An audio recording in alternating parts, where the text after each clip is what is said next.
Association of mutual funds in India భారతీయ తపాలా శాఖతో కలిసి పనిచేస్తోంది. మ్యూచువల్ ఫండ్ ఇన్వెస్టర్లను పెంచేందుకు సుమారు లక్షల మంది పోస్ట్ మ్యాన్లకు మ్యూచువల్ ఫండ్ డిస్ట్రిబ్యూటర్లుగా శిక్షణ ఇచ్చేందుకు పోస్ట్ ఆఫీస్తో ఏఎంఎఫ్ఐ భాగస్వామ్యం ఏర్పాటు చేసుకుంది. ప్రస్తుతానికి 4 రాష్ట్రాల్లోని పోస్టల్ సిబ్బందికి శిక్షణ ఇవ్వనున్నట్లు తెలుస్తోంది. దీని ద్వారా ఈ 2025 చివరి నాటికి ప్రతి జిల్లాలో కనీసం 10 మంది మ్యూచువల్ ఫండ్ డిస్ట్రిబ్యూటర్లు ఉండేలా చూడడమే లక్ష్యంగా పెట్టుకున్నట్లు సమాచారం.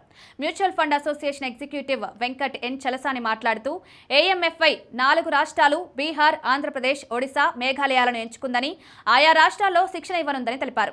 మొదటి ఏడాదిలో ఈ 4 రాష్ట్రాల్లో సుమారు 20,000 మంది కొత్త మ్యూచువల్ ఫండ్ డిస్ట్రిబ్యూటర్లకు ట్రైనింగ్ ఇవ్వాలని లక్ష్యంగా పెట్టుకున్నట్లు చెప్పారు.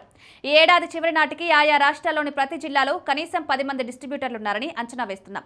వచ్చే ఏడాదికి కనీసం 20 మంది ఉంటారు. ప్రస్తుతం మ్యూచువల్ ఫండ్స్ లో సుమారు 45% పెట్టుబడులు B30 నగరాల నుంచే వస్తున్నాయి. మొత్తంగా చూసుకుంటే 65% మేర T30 నగరాల నుంచి వస్తున్నాయి. ప్రతి ఏడాది 30,000 మంది కొత్త డిస్ట్రిబ్యూటర్లు మ్యూచువల్ ఫండ్ ఇండస్ట్రీలోకి వస్తున్నారు. కానీ నెట్ ఆడిషన్ మాత్రం 10,000 వరకే ఉంటుంది.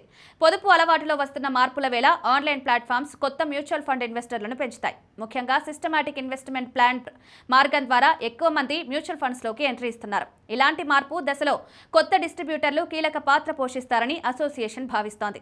చిన్న నగరాలు, గ్రామీణ ప్రాంతాలకు మ్యూచువల్ ఫండ్స్ ను చేరవేయాల్సిన అవసరం ఉందని పేర్కొంటుంది. మ్యూచువల్ ఫండ్ పోలియోలు 2019లో 2.1 కోట్లుగా ఉండగా ఇప్పుడు అది 5.6 కోట్లుగా ఉంది. గడిచిన 5 సంవత్సరాల కాలంలో మ్యూచువల్ ఫండ్ పెట్టుబడులు భారీగా పెరిగినట్లు స్పష్టమవుతోంది. వచ్చే 5 సంవత్సరాల్లో ఈ సంఖ్యను రెండింతలు చేయాలని ఏఎంఎఫ్ఐ లక్ష్యంగా పెట్టుకున్నట్లు చలసాని తెలిపారు. ప్రస్తుతం దేశంలో 80 కోట్ల బ్యాంకు ఖాతాలున్నాయని గుర్తు చేశారు. తాము పెద్ద ఎత్తున అవగాహన కార్యక్రమాలు నిర్వహించి మ్యూచువల్ ఫండ్ పెట్టుబడులను పెంచాలనుకుంటున్నట్లు చెప్పుకొచ్చారు.